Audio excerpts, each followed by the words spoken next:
É para gravar. Ana Paula. Não levanta a mão, não. Põe o rosto aí que eu quero ver. Não, isso não. Vou tirar. Não, tem que abrir aqui e tirar a mão.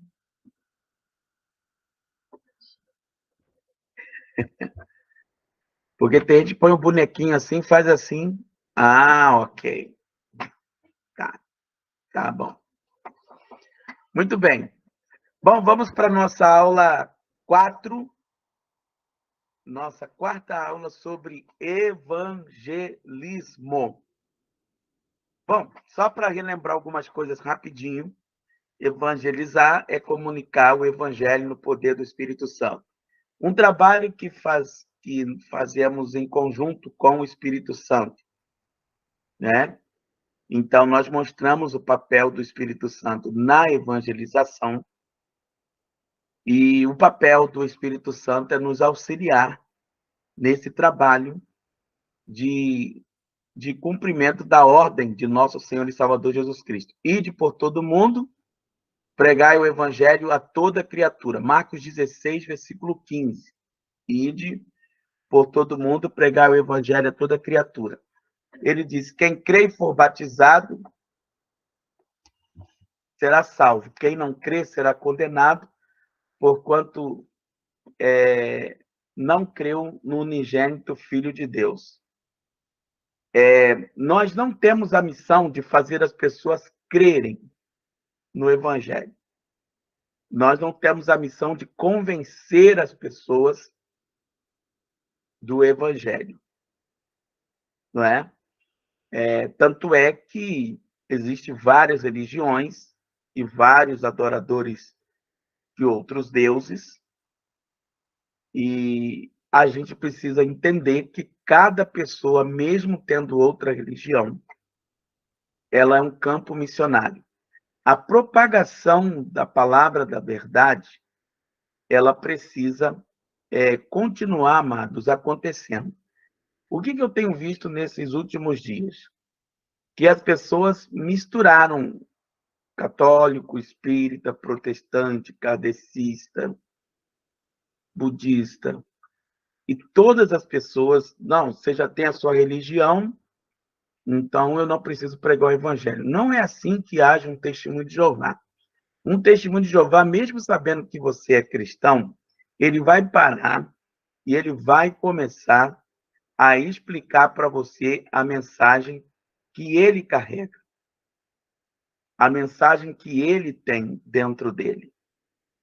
Então, qual o problema dos cristãos? É que nós entendemos que a evangelização ela só deve acontecer para quem ainda não tem nenhuma religião. Ou a maioria de nós pergunta para uma pessoa: você acredita em Deus? Obviamente, a pessoa vai dizer que acredita. Se ela disser que não acredita, a gente começa, então, um processo de querer convencer aquela pessoa a acreditar em Deus.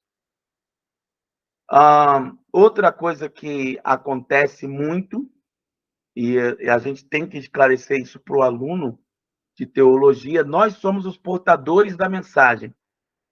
E a mensagem que nós carregamos não é a nossa própria mensagem, é a mensagem do Evangelho. E a mensagem do Evangelho tem que ser pregada a toda criatura. E se vocês querem saber, até mesmo pessoas dentro da igreja precisam ser evangelizadas. Tá? Haja visto que quando nós fazemos oficina da alma, há uma pergunta no mapeamento que a gente faz. Você tem certeza da sua salvação? A maioria das pessoas responde, não.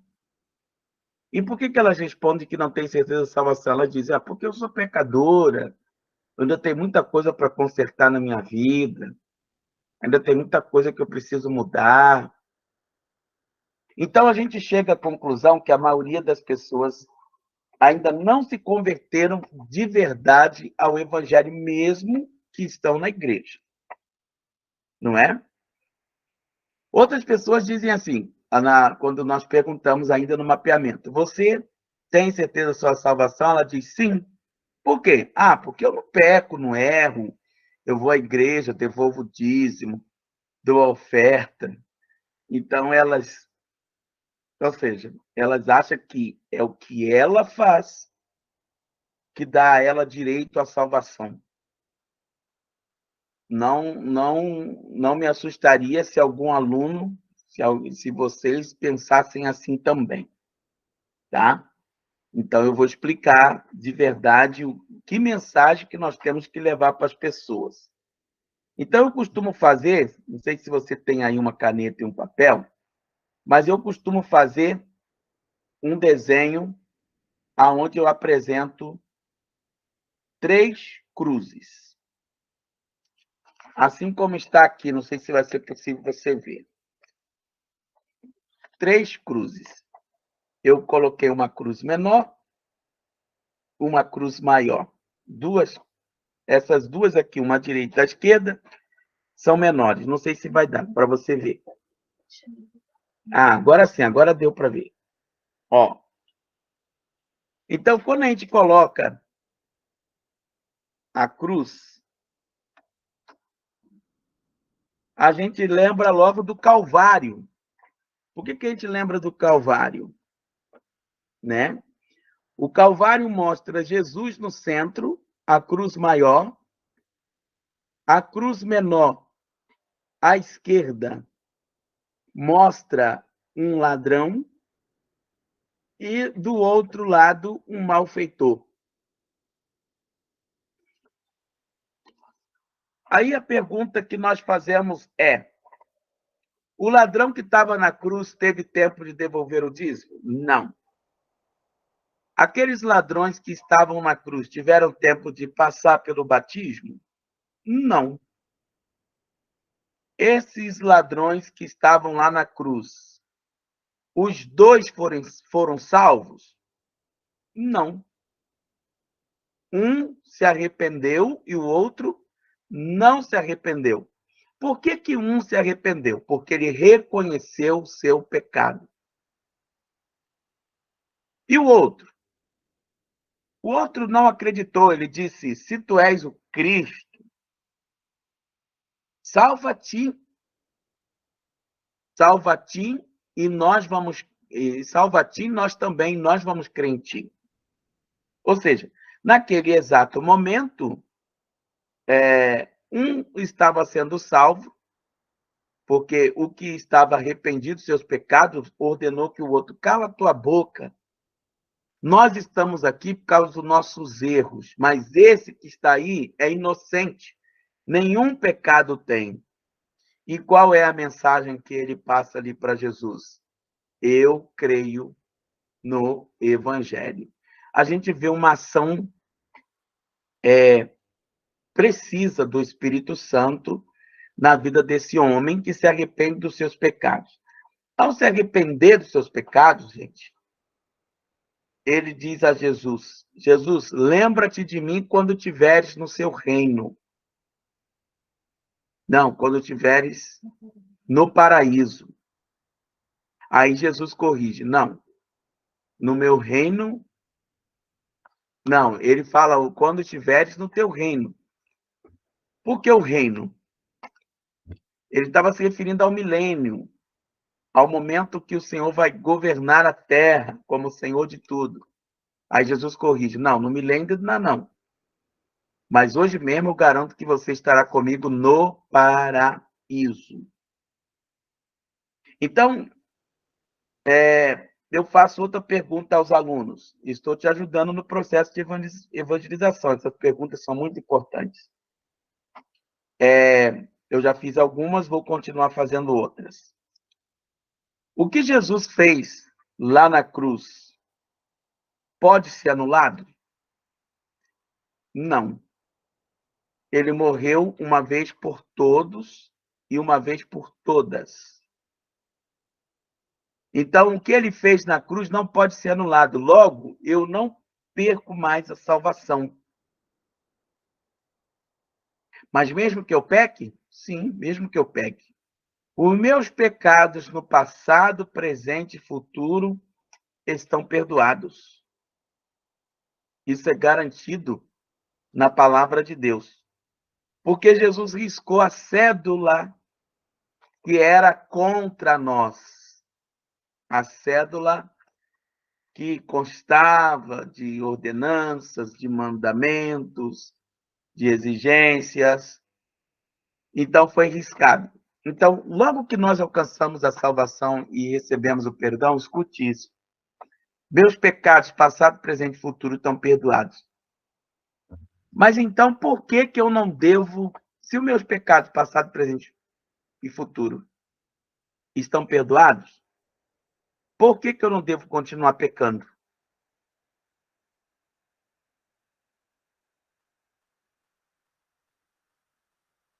Se eu não perco mais a salvação,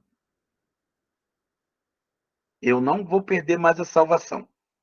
O que Jesus fez, fez uma vez para não ser mais revogado, certo?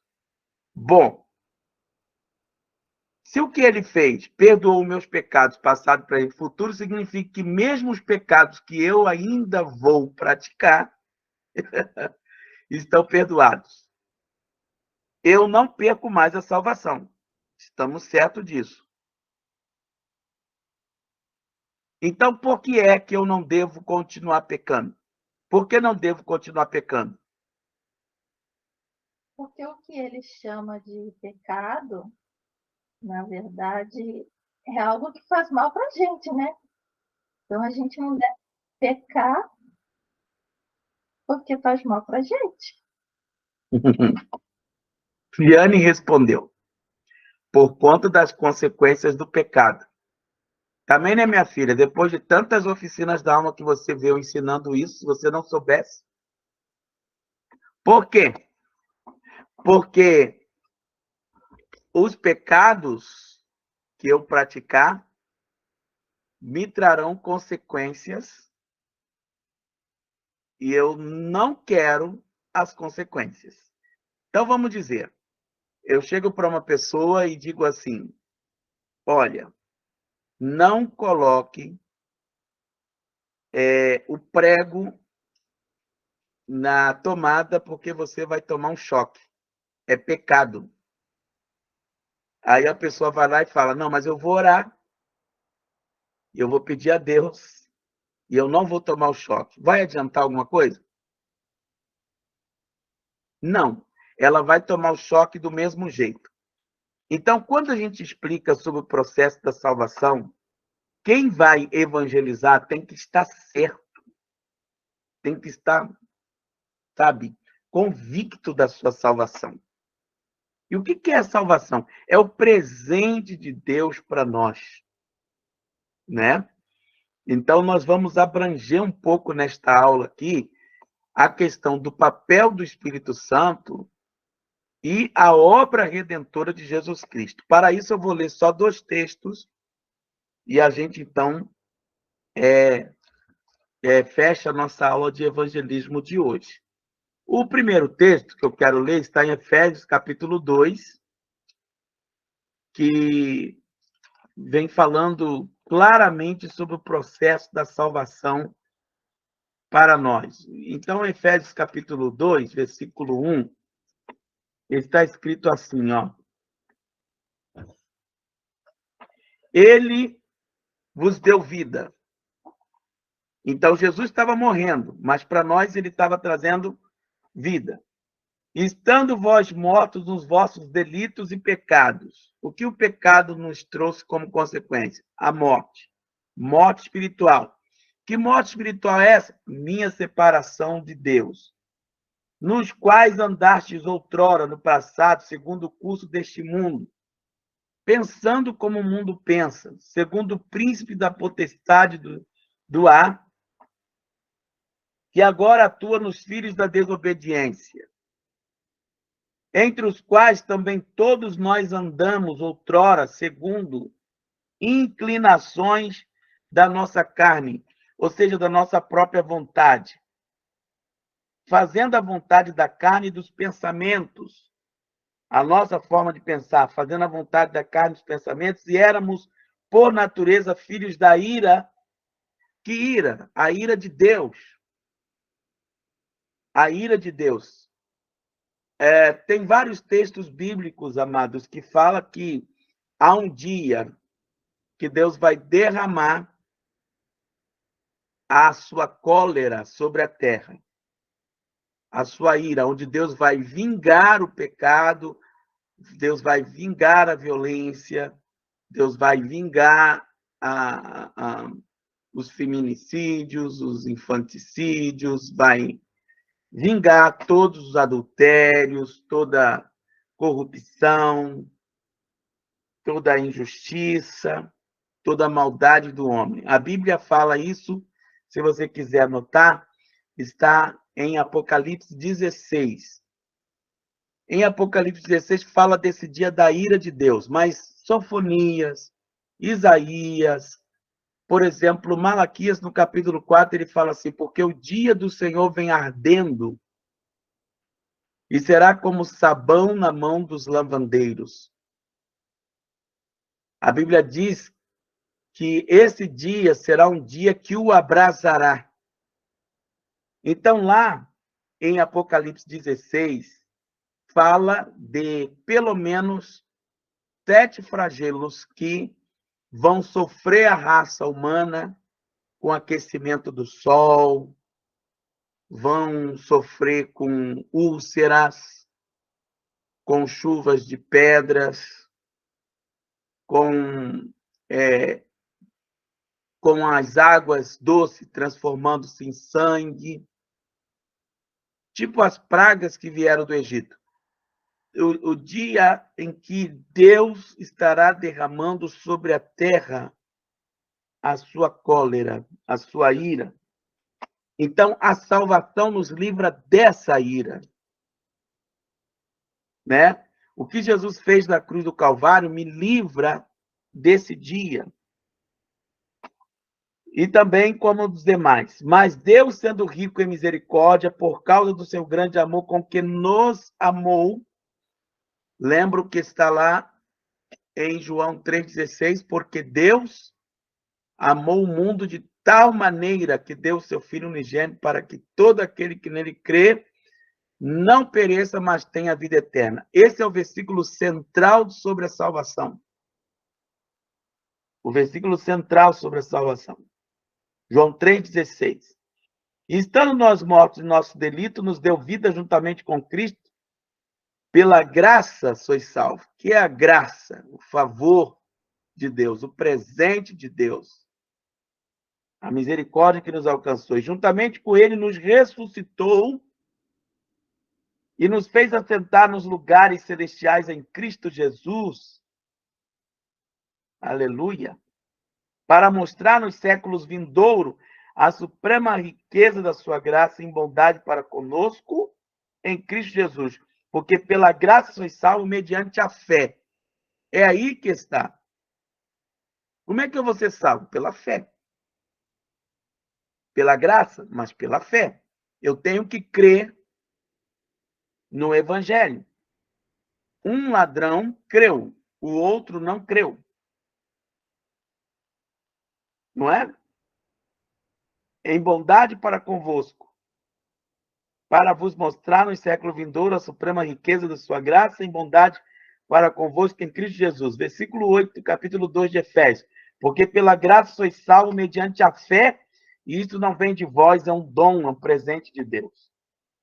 Não vem de obras, não vem do que eu faço, para que ninguém se glorie, pois somos feitura dele, criados em Cristo Jesus para as boas obras, as quais Deus de antemão preparou para que andássemos nela. Então, eu quero trabalhar muito a cabeça dos meus alunos a ideia de que nós precisamos fazer o processo de evangelização, inclusive para aqueles que estão dentro da igreja, que ainda não entenderam de verdade o plano da salvação.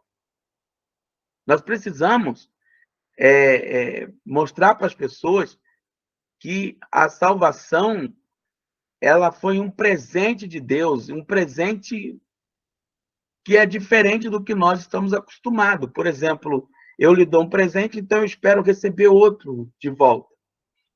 O amor de Deus não foi assim. Deus amou o mundo de tal maneira que ele deu. É o amor ágape, o amor incondicional. Eu queria que vocês, por favor, notassem isso. Como que é o amor de Deus? O amor de Deus ele tem 3 formas diferentes. Primeiro, ele é incondicional. O amor de Deus, ele não pede nada em troca. Ele não pede que você devolva a ele o amor que ele tem te dado. Segundo, ele é um amor que perdoa. O amor perdoa. O amor de Deus, ele perdoou todos os nossos pecados. O que levou Jesus para a cruz foi o amor a nós. Por amor a mim, por amor a você. Terceiro, o amor é sem limites. O evangelho é simples e alcança qualquer pessoa. Então, amor incondicional, amor sem limites e o amor que perdoa. Então, aqui estão as três características do amor de Deus, que é o amor ágape. Agora, quando nós falamos também do plano da salvação, por que a gente está falando isso aqui? Porque se você pegar as outras religiões, você tem que ver como um campo missionário,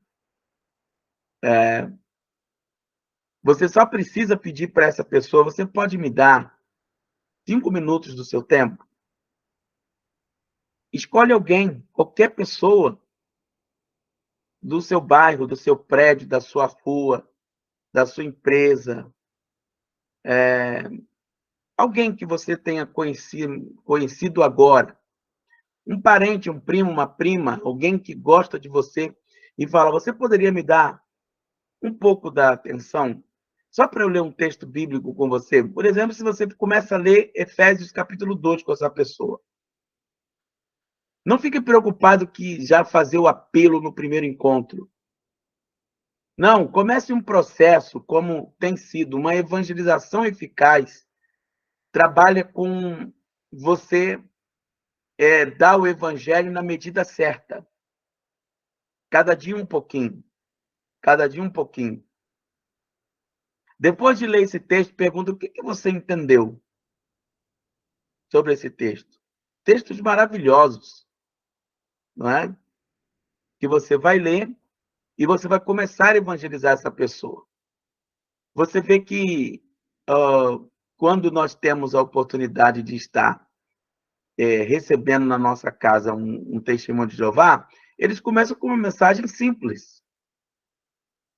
E daquela mensagem simples, se você demonstrar interesse, eles então se propõem a te dar uma revista, a frequentar a sua casa quantas outras vezes você precisar, e começa a te evangelizar.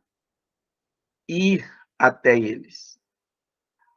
Da mesma forma, acontece com os mormons. Os mormons sempre apresentam um rapaz vestido de preto e branco, né? Calça branca, calça preta, camisa branca. Na maioria das vezes estão vestidos assim, com uma mala, sempre bem vestidos, bem apresentáveis. Começa a evangelizar. Daqui a pouco, um templo semelhante a todos em qualquer lugar é erguido naquele lugar. Hoje a maioria quer ganhar grande massa através de televisão, rádio, mídia, mas esquece que o trabalho eficaz é muito eficaz também o trabalho de você começar um processo formiguinha, aonde cada dia você ganha uma pessoa. Cada dia você anuncia o evangelho a uma pessoa. Seja um homem, seja uma mulher, seja uma criança. Nós ainda teremos os momentos aqui onde a gente vai, nessas aulas, trabalhar assim. Há um evangelismo especial para a criança, há um evangelismo especial para um idoso, há um evangelismo especial para um casal, para uma família inteira.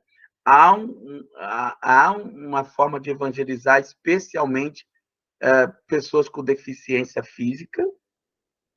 Então, são grupos diferentes de pessoas, tá? Até que nós vamos chegar à evangelização mais radical, que é quando a gente começa a alcançar grupos grupos assim que eu vou chamar assim, grupos específicos, grupos especiais, né? Como pessoas que frequentam religiões pesadas, como pessoas que têm uma cultura né, diferente da nossa. Então, a gente precisa começar a trazer para eles essa pregação do Evangelho. O outro texto que eu quero ler com você é o papel do Espírito Santo, que enquanto a gente está trabalhando o coração dessa pessoa, a gente então mostra o que Jesus falou lá no livro de João, no capítulo. Vamos lá para João, capítulo 14. 14. Bom, é bem verdade que eu vou começar aqui, mas não vou conseguir concluir, porque termina lá no capítulo 16. Jesus está falando aqui de uma promessa, não é?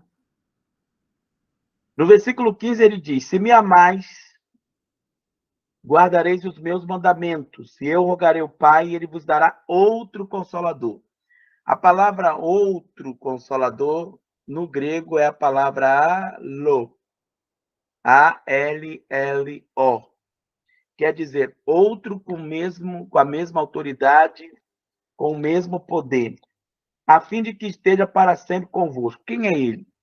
No versículo 17, o Espírito da verdade, que o mundo não pode receber porque não o vê, nem o conhece. Vós o conheceis porque ele habita convosco, estará em vós. Imagino que se eu estivesse evangelizando um católico agora, eu diria para ele: você sabe o que está escrito na coroa do Papa? Vicário Filii Dei. Está escrito em latim.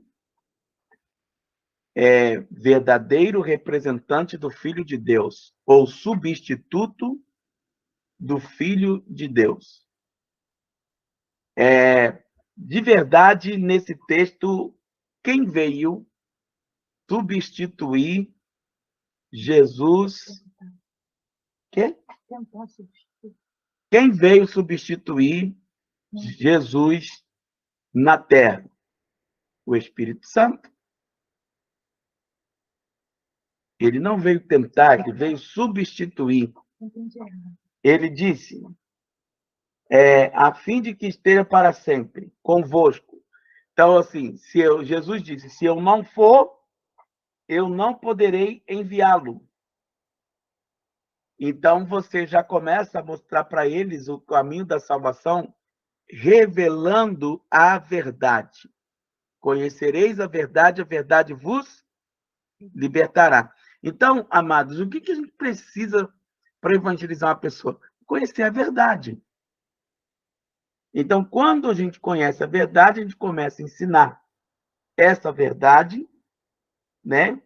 Ele diz, é espírito que o mundo não recebe, porque não vê nem o conhece. Vós o conheceis, porque ele habita convosco e estará em vós.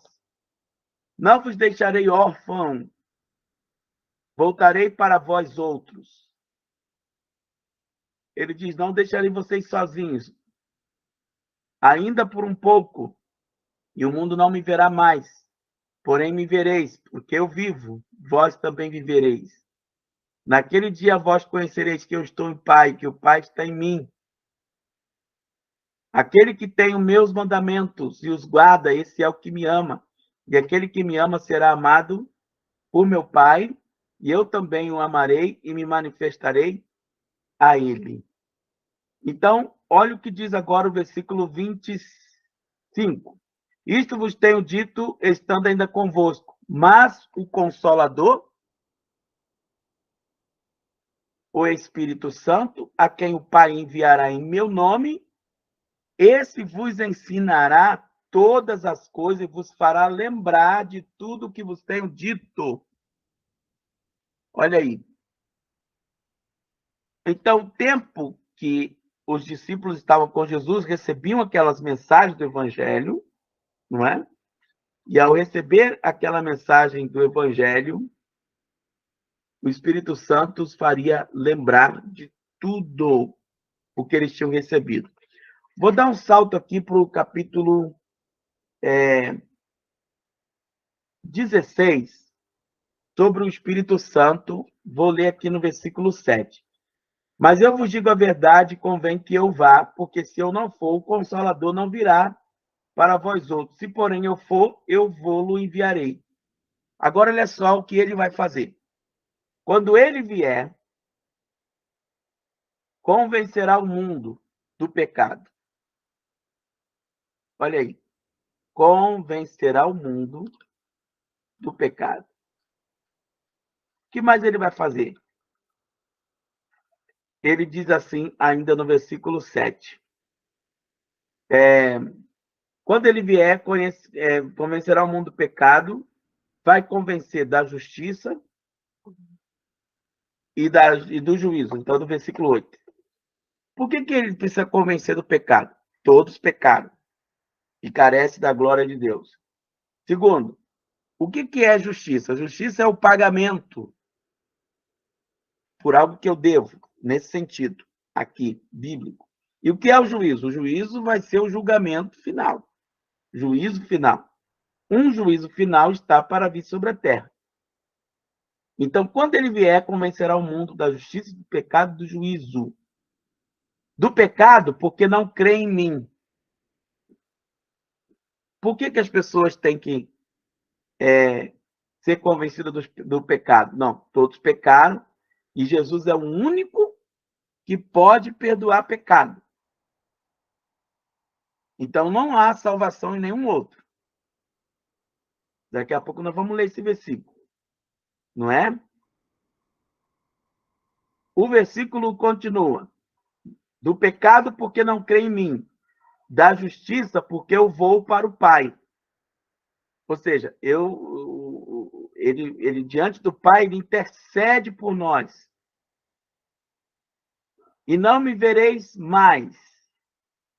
Aliás, e do juízo, melhor, do juízo, porque o príncipe deste mundo já está julgado. O príncipe desse mundo se refere a Satanás.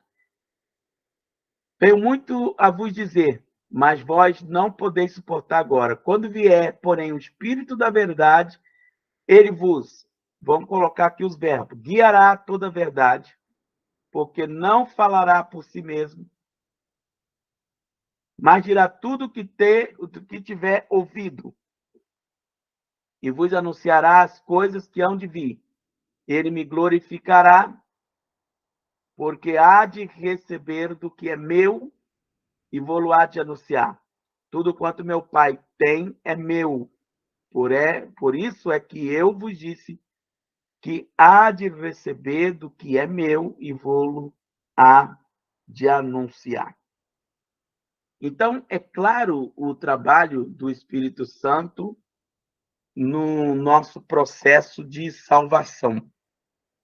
Agora, outro versículo que você precisa ter em mente é o que está em Atos 4:12. É um versículo poderoso em relação a Jesus Cristo e no processo de evangelização. Quando a gente está evangelizando uma pessoa, ela vai citar assim, não, mas eu já tenho o meu Deus. Quem? Ah, eu tenho Buda, Confúcio, Zoroastro, eu tenho Maomé, tenho Allan Kardec, eu tenho o meu Deus, eu tenho Alá, eu tenho... Bom, você vai ler para ela esse versículo que está aqui. E não há salvação, Atos 4:12. E não há salvação em nenhum outro. Em nenhum outro. Porque debaixo do céu, ainda aqui, porque abaixo do céu não existe nenhum outro nome dado entre os homens pelo qual importa que sejamos salvos. Então, de quem que ele está falando? De Jesus, o Nazareno. Olha o que diz o versículo 10. Tomai conhecimento, vós todo o povo de Israel, de que em nome de Jesus Cristo Nazareno, a quem vós crucificaste, a quem Deus ressuscitou dentre os mortos, sim, em seu nome é que está curado perante vós. Este Jesus é pedra rejeitada por vós, os construtores, a qual se tornou a pedra angular. E não há salvação em nenhum outro, porque abaixo do céu não existe nenhum outro nome dado entre os homens pelo qual importa que sejamos salvos. Então, a salvação, queridos, ela só vem através de Jesus Cristo. Jesus é o meu Salvador. Jesus é a mensagem central da salvação. Então, ele é a salvação. Ele é o Salvador. Ele é aquele que veio para nos salvar. Não teria motivo nenhum, não teria resultado nenhum se Jesus tivesse morrido e não tivesse ressuscitado. O evangelho não teria poder. Ele é exatamente o poder porque Jesus expulsou demônio, curou enfermos, mas ressuscitou dos mortos. Esse foi o principal. Todos os outros permanecem mortos, mas Jesus venceu a morte. Então, como ele venceu a morte, ele também nos levou a vencer. Então, tome posse dessa palavra e entenda que esse é o processo principal da evangelização. Então, hoje eu queria deixar isso bem claro para vocês e falar, dentro da própria igreja, comece a procurar pessoas assim, que você chegue para ela e pergunta, vem cá, você tem certeza de salvação? Se você tem ou não certeza de salvação. Se tem certeza de salvação, por quê? O que a pessoa tem que responder? Porque Jesus morreu na cruz pelos meus pecados. Né? Então, se Jesus morreu pelos meus pecados, eu estou salvo. Salvo para sempre. Eu só preciso permanecer firme, fiel à sua palavra. Então, voltando lá à questão da cruz, o fechamento é esse, né? Jesus morreu, perdoou os nossos pecados, a salvação não tem a ver com o que eu faço, mas com o que ele fez, e o que ele fez não pode ser anulado, e os meus pecados, passado, presente e futuro, estão perdoados, mas eu não devo pecar, porque o pecado me traz consequências, consequências doloridas, dolorosas, terríveis, e que me afastam de Deus. É impossível continuar vivendo com o pecado e estar próximo de Deus. Então, se eu quero proximidade com Deus, devo abrir mão do pecado. Ok, alunos? Entendido alguma pergunta? Eu fiquei com uma dúvida aí agora. Qual? Quando o Senhor fala, né, que os nossos pecados já estão perdoados, né? Passado, presente e futuro. Sim. Se uma pessoa vier a morrer em pecado, ela vai para onde? Para o céu ou inferno? Então, ela morreu no pecado. Oi? Sim. Você está dizendo que ela morreu no pecado. Sim, ela morreu no pecado.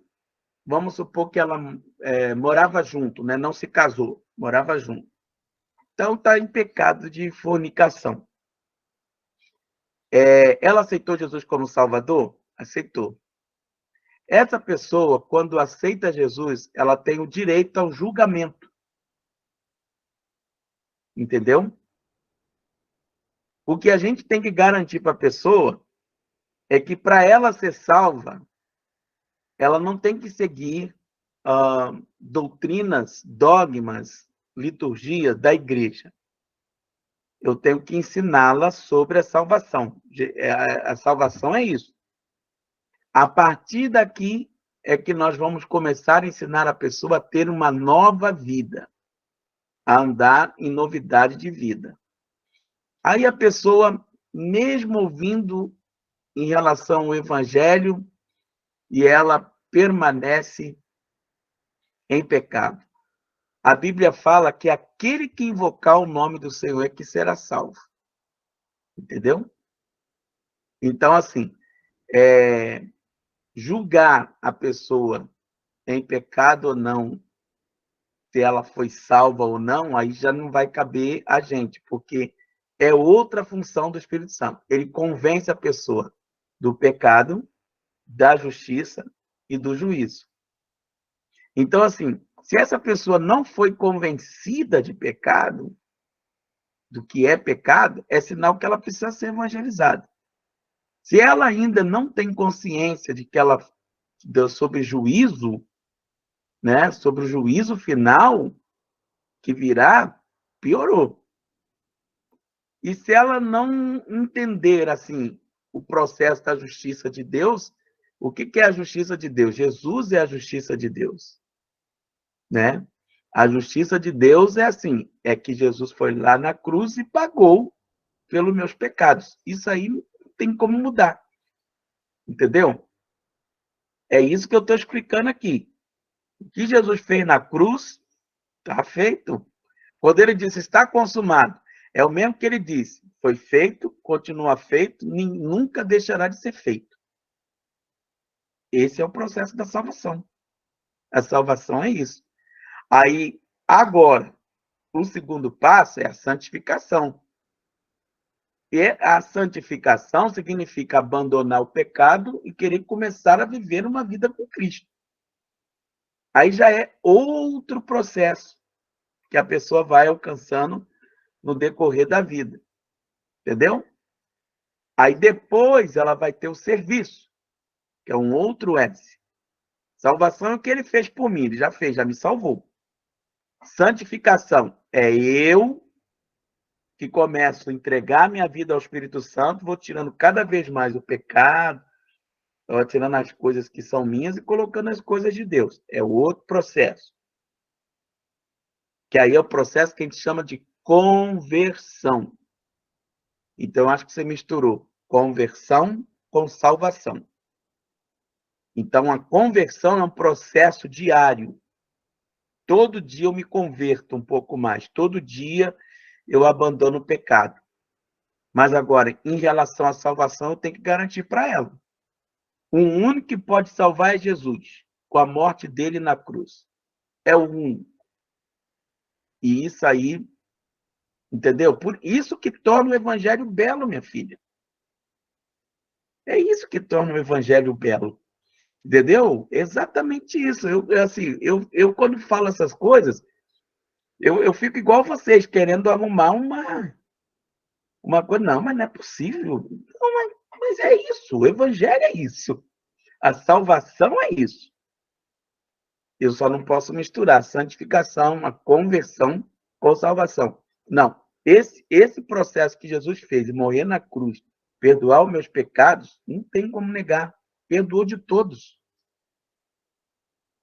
Então, vamos dizer assim, eu fui lá e reconheço, meu Deus, o Senhor perdoou meus pecados, então eu quero te agradecer por ter morrido na cruz por mim. Pronto, entreguei minha vida ao Senhor.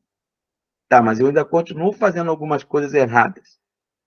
Que aí, minha filha, isso abre um leque de discussão, porque a Bíblia vai chamar de má obra. Não vai chamar de pecado mais. Entendeu?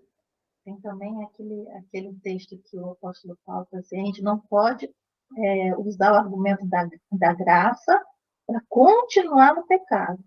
Então, é diferente de uma pessoa que se converteu há pouco tempo, está no processo de libertação e santificação, não pode ser comparado a um crente que chega, não, eu posso continuar pecando porque Jesus já me perdoou. Então, a graça não pode ser usada como argumento para o pecado. Né? Isso, porque a graça, ela não me autoriza a pecar. Pelo contrário, a graça ela serve para mim como um freio. Por isso que no processo, assim, na aula de evangelismo, a gente tem que ir debatendo bastante isso. Entendeu? Mas ficou claro para você agora? Sim, ficou. Isso que a bispa falou esclareceu, né? Porque a gente escutou aqui um pastor falando, né? Que ele fala assim, que uma vez selado, sempre selado. Você foi justamente isso, né? Você foi perdoado ali na cruz, Jesus fez o sacrifício. Aí você pode pecar, você pode beber, você pode fazer o que você quiser, porque Não, você não vai perder a salvação, porque uma vez selado, sempre selado, né? não. Aí eu e o missionário, a gente olhou assim um para o outro e tudo, e a gente disse assim, isso daí não é verdade. Aí ele queria assim debater, mas a gente, assim, né, com sabedoria, deixou por menos e tudo. Então, isso foi esclarecedor, assim, né? Porque ele bate nessa tecla aqui, entendeu? Mas a gente não frequenta Não, nem nada, mas foi só uma. de tudo ele não está errado, Rose. É que aí ficou uma meia-verdade, ficou um sofisma. Você entendeu? Ficou uma mentira misturada com verdade. Então, o que eu estou explicando é verdade. Realmente, se está uma vez salvo, está salvo. O que Jesus fez, está feito. Agora, e o processo de perseverança? Aquele que perseverar até o fim será salvo. Agora, o céu não é para. O céu é para os convertidos, literalmente convertidos ao Evangelho. Então, não são todos que vão para o céu. Não. Por quê? Porque para ir para o céu requer abandonar o pecado, requer abandonar o vício, requer abandonar a maldição, requer abandonar o mundo. E se as pessoas não renúncia, isso aí.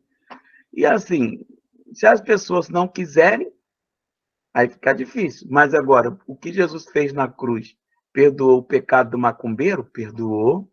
Perdoou o pecado do budista? Perdoou. Agora, para eles receber esse presente, eles precisam reconhecer isso na pessoa de Jesus Cristo. E aí Jesus disse: se quiser vir após mim, negue-se a si mesmo, tome a sua cruz e siga-me. Aí a pessoa no meio do caminho para no percurso, entendeu? Desistiu, abandonou, largou. É aquele que perseverar até o fim é que será salvo. Céu Entendeu? tomado por esposa, né? É isso aí. Entendido, Simone? Então tá bom. Bom, nós vamos terminar a aula de hoje. Alguma pergunta, Diane? Alguma pergunta, Ana Paula?